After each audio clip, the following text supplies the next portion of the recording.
Welcome to San Joaquin Spotlight, a public affairs program featuring conversations about life in the central San Joaquin Valley. This program is brought to you in partnership between KFSR 90.7 FM and CMAC Fresno. I'm your host, Sevag Tateosian. Today we're going to be learning about a convention coming to town. We have our guests, Michael Young and Cathy Davis, both a part of the Lavender Convention Steering Committee. Did I get that correct? That's right. Correct. Yeah. Both of you, welcome to the program. Thank you, Sevag. Thanks for having us on. Cathy, I want to start with you. Tell us a little bit about, before we talk about the convention, I want the audience to learn a little bit about you too. So tell us about yourself. Okay, I'll just do some real basics too. I've been married for 42 years, and we have 3 grown children. 2 live here in town, and 1 lives in Seattle. We have to bring the one from Seattle back to Fresno. He is not coming. No luck, huh? No, we all lived up there for a few years, and slowly have trickled back. But we had grandkids here, so hey, you got to come back for the babies. My husband and I were ordained pastors for years. And when we made our move to Seattle, we just kind of totally changed our careers and our lives, and have just kind of started life over again at 50 years old.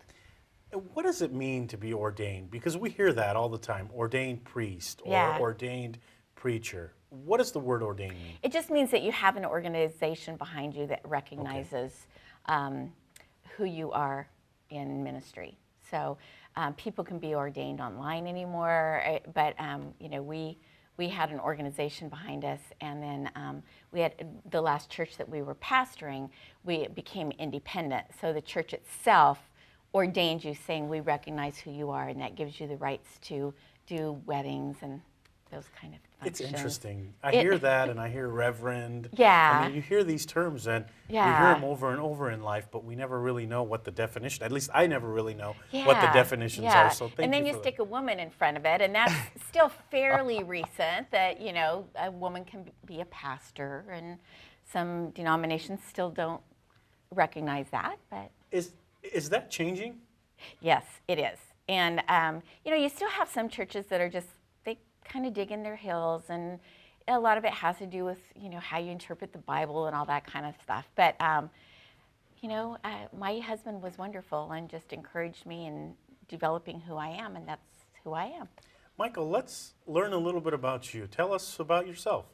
Okay, well, I am not a pastor, and I'm non-religious in that sense, although I do regularly attend services. I'm in my 60s. I actually grew up in Arkansas. Arkansas, what part? Searcy, Arkansas. It's a little bit north of Little Rock, a little bit northeast. So I had a more rural background in growing up, and returned to California. I actually was born in Pasadena, but I grew up in Arkansas. So I returned to California, the Central Valley, in my early 20s, worked here, and through a series of different life events, I moved in the direction of integrating I am a gay man, and integrating my own sexual orientation with who I am. And a part of that journey was to go to Seattle, and that's one area that Cathy and I connect on. Yeah, off air we were talking a little bit, and both of you have that Seattle connection. Yes. Yeah, which is really interesting. But my husband did a master's while we were living up there at Seattle University, and it turns out Michael did a master's at Seattle University. Incredible. Yeah. Oh, I find serendipity all over the place. So favorite food in Seattle is what? I'll let both of you answer. Oh my gosh. You know what? The restaurants are fabulous. And in fact, they are so good. It's like you'll eat someplace and you'll say, oh, we've got to come back. But the next time you go out to eat, there's too many other places to choose from. So, I mean, it's easy to say seafood, right? Michael? And see, that's personal choice. I would go for the steak at McCormick's, and that's not a real typical Seattle sort of. Good to know, because when I go up there, I'll try both of those. How about that? Just call me and I'll give you a list. But you two are here talking about a convention, the Lavender Convention. So, Michael, I understand you were instrumental in bringing the Lavender Convention in. What is this convention about?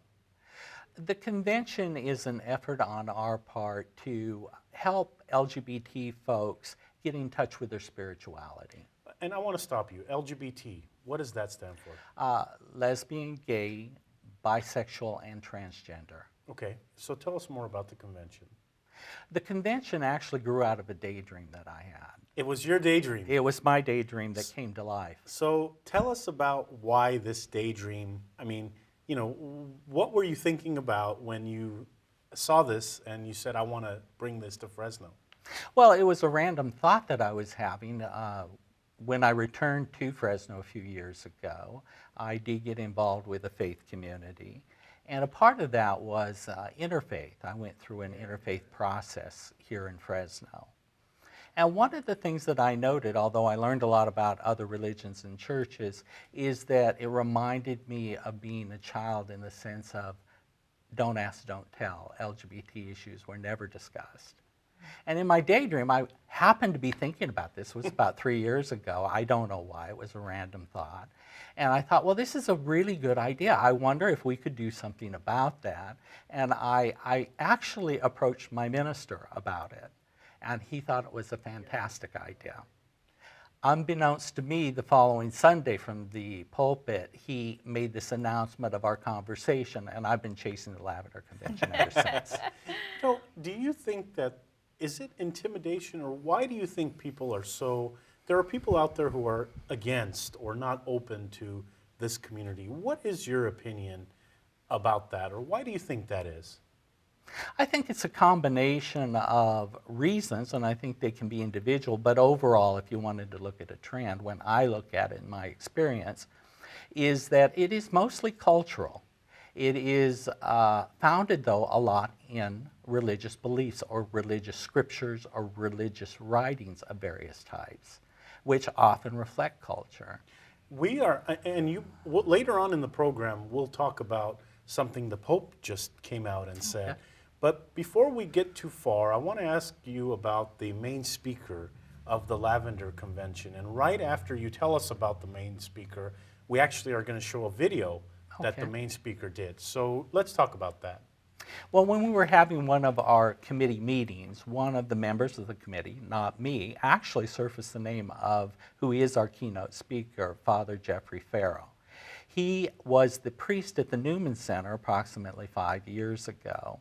And during the Proposition 8 campaign, he voiced his support for a no vote on Proposition 8. Of course, he was immediately dismissed for taking that stand. And I had an opportunity after we discussed it to contact him. We said we wanted to focus on spirituality. This isn't really a political event. This is about spirituality. And I think when they see the clip, they're going to see why we made a really wise selection. And let's go ahead and watch that clip right now. My name is Father Jeffrey Farrow, and I have the honor and privilege of being the keynote speaker at this year's Lavender Convention to be held in Fresno, California on the 8th of March of 2014. Some of you may remember me as the Catholic priest who spoke out in California against Proposition 8.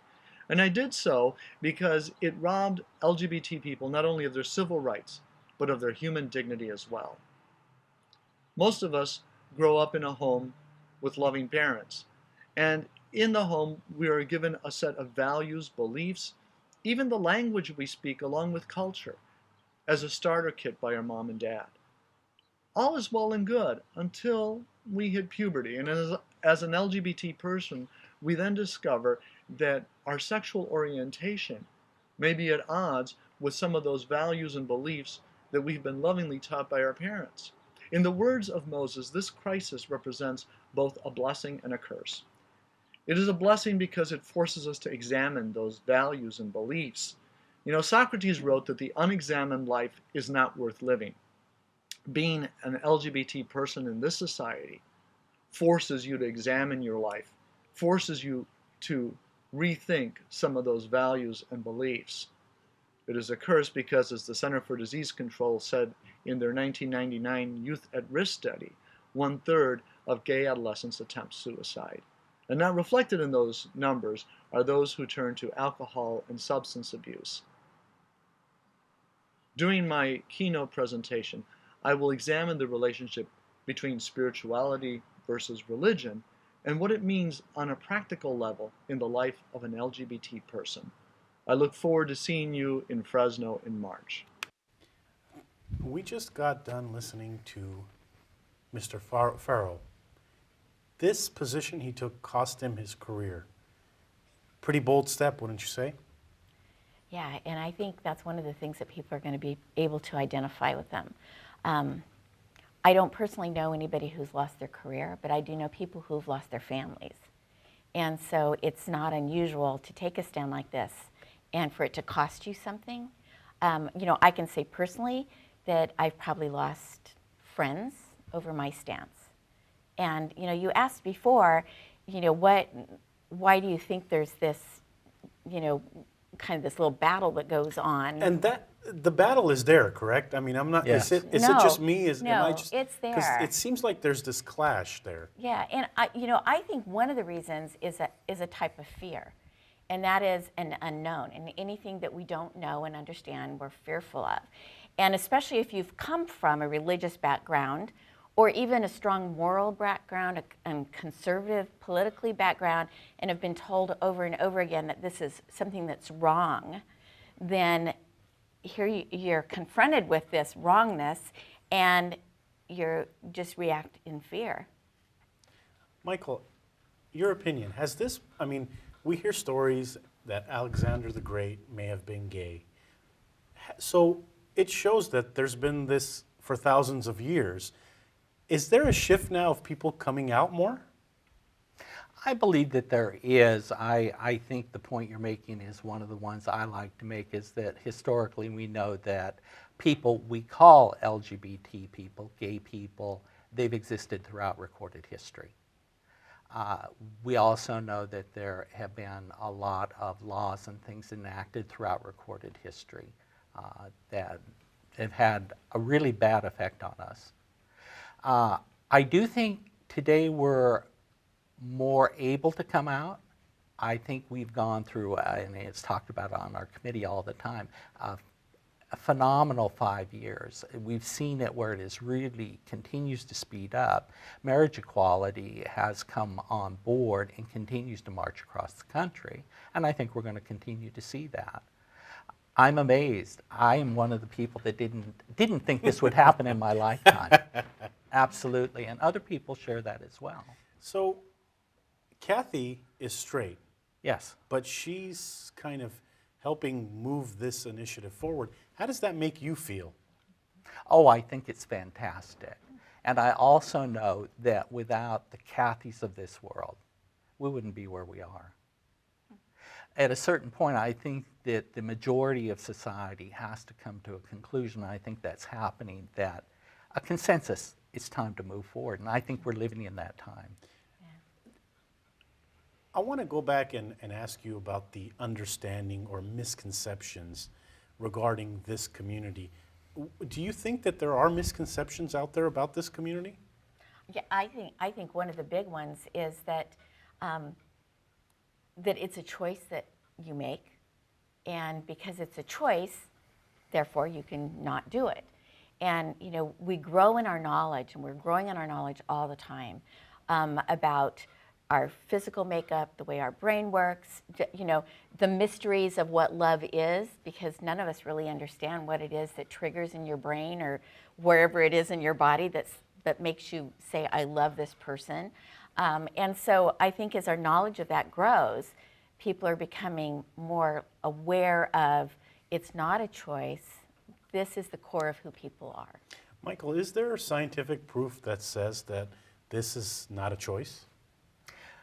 I think the fairest way to put it is that there's no clear one answer to this, but the preponderance of scientific evidence and study and research indicates that orientation is a fact for a person, not a choice. Let's talk about the Pope, because the Pope recently has been in trouble with certain people about his stance. And what did he come out and say? Well, I can't quote him, but I will say, you know, that part of his statement was the Catholic Church needs to stop dwelling so much on the issues of abortion and homosexuality. Now, I know that doesn't say, you know, that's not a clear, like, everything goes. But it is saying that we've made too big a deal out of it when there's things in the world that are much more important to deal with than and of course his heart is for the poor. So, let's take care of the poor. These other issues, it's just not, it's not an issue. Anyway, that's what it should be. It should be a non-issue. And he came out and said that, and he's gotten some very interesting media attention. And speaking of the media, I don't know if it's just me, but the past like 5 years or 6 years, you've had Ellen, you've had Anderson Cooper, you've had several others come out and say, I'm a part of this community. I mean, is that, talk about that, either of you kind of address that, because, it seems like as, the years go and time keeps passing, more and more people that we watch every day are coming out and saying, I'm a part of this community. Well, Robin Roberts in the last 2 days. Robin Roberts. And I think one of the things that leads the way for, and I find this in a normal, average person's life too, not necessarily a celebrity, but people already love them. They already, they admire them, and all of a sudden they find this out, and their experience changes. And it's like, here's a person I admire, and they're gay. Okay, I've always been told that gay people are not people I should admire, but I admire this person. So I think it has really helped open the door. And I think of some very good friends of mine who, came out probably 3 years ago, and she was so concerned about what people would think when she told them. And I said, people that are your friends will continue to be your friends because they love you. They know who you are. They know what a kind person you are, what a giving person you are. And just because you suddenly say, I'm gay, they're not going to write you off. And I think that is one of the reasons that we see more and more people coming out, is that they're realizing that we all know people that are gay, and we love them, we care for them, they're part of our community, and so big deal. And speaking of coming out, or speaking of media, the Modern Family show, that's the big one, because it's on every day, and I'm a fan of that show. It's funny, and they do a good way of bringing it out. And so, Michael, shows like this, people who come out, does it help your fight? Absolutely. I think that we have a couple of wonderful examples over the past week, media-wise. One of them was today. I may be breaking the news on this. What's the news? We have our first gay Eagle Scout. Oh. He's from Maryland, and his first name is Pascal, and I don't remember his last name. This just happened today. And another outstanding example of changes in the media is the report on the scientist, Alan, I'm forgetting his last name, British scientist who was instrumental in breaking the Nazi code that helped with the U-boat situation in World War II. He saved thousands of lives. He was discovered to be gay or homosexual, and he was prosecuted for it. He just was pardoned by the Queen. Incredible. Yes. I'm going to play instigator. I always play instigator on my show, so I'm going to play instigator and say, the more we show it on TV, the more people will falsely identify themselves as belonging to this community. Any of you have a response to that? There's no danger. Yeah. You know. Yeah, and I think that goes back to the idea, the false idea that it's a choice. So, you've got, you're worried about your child watching the show, and suddenly they're going to become gay. They're going to choose it. It's not going to happen. Well, and that's the argument I've heard is, Right. Ellen and all these people who come out, and Modern Family even has taken some hits as far as the show that, the more we accept this, the more people are going to think they're gay and come out and say they're part of this community. But both of you, it sounds like, don't agree with that statement. Well, let me ask a question. Knowing what the battles that gay people have had to go through, the prejudices that they've dealt with, would anybody in their right mind choose to go through that pain? And I can verify the battle and the pain. It is absolutely genuine. Yeah, and so you'd have to be crazy to do that. Let's talk about the Lavender Convention some more. Michael, when is it? What should we expect? And, I'm a straight guy. Why should I come out to the convention? Well, I think you would find it interesting and you would be entertained. I think we have a wonderful program that we've developed. The Lavender Convention will be held on March 8th, 2014. It's a Saturday. And it's going to be held at the Unitarian Universalist Church campus. So we're going to have a good facility. The program is already set up. We already saw a clip from Father Jeff, and he will be speaking to those issues.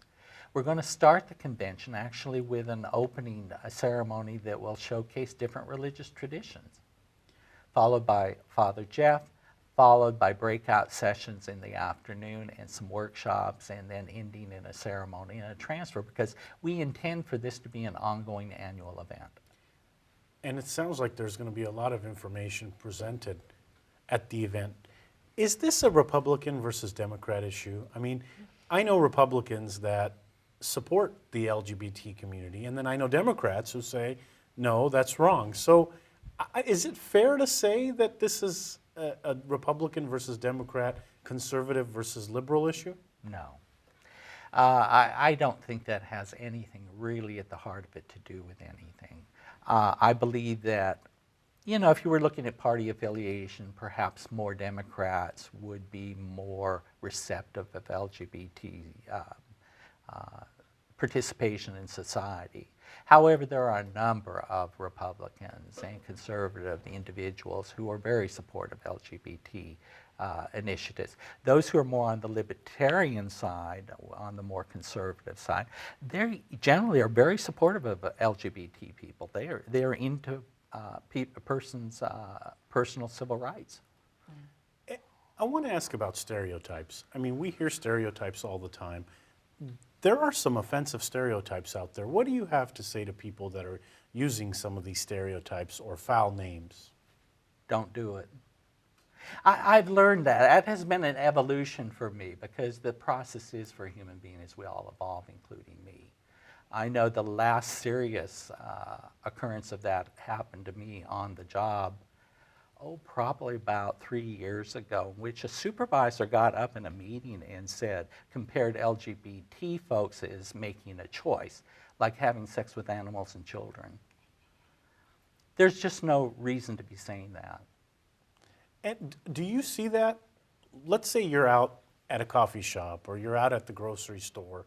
Do people say things to you that are offensive? I mean, are there times where you hear them say something or do something to you that are offensive?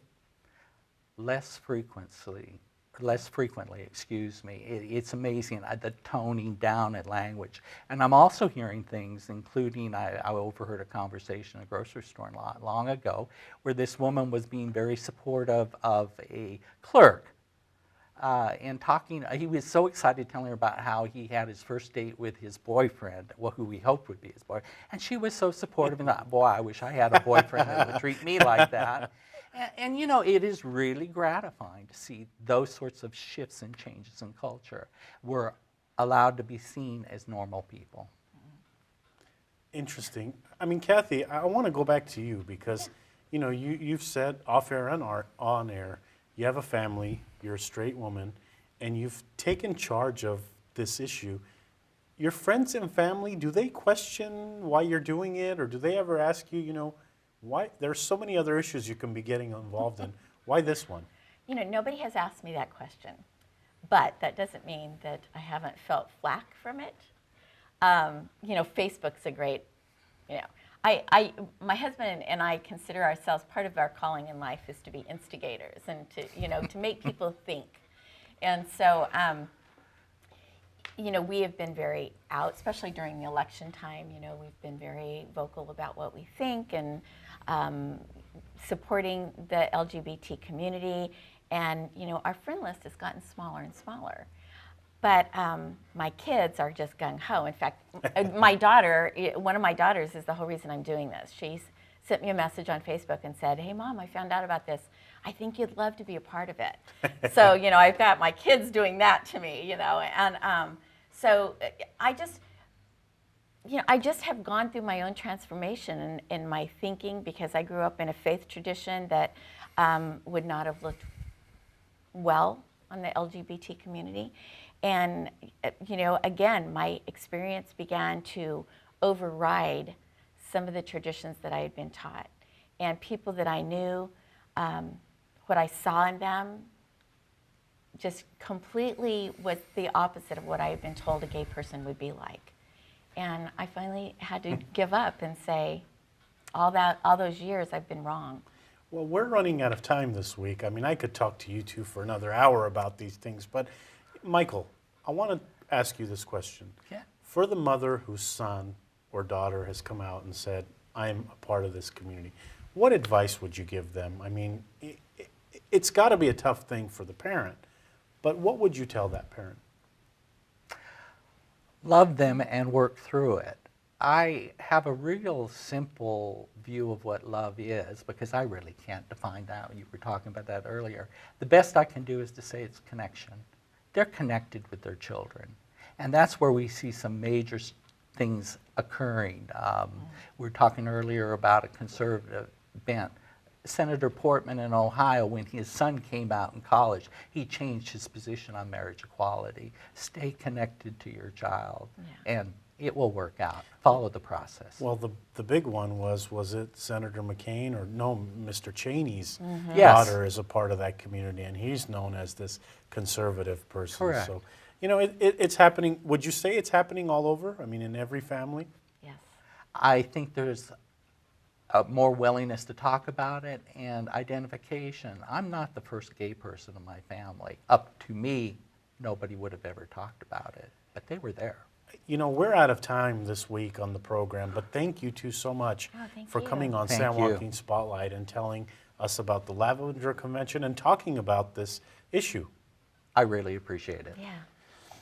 That's all for this edition of San Joaquin Spotlight. To the volunteer crew that made this and every production possible, thank you. We couldn't do this without you. To our guests, thank you for coming and sharing your story on the program.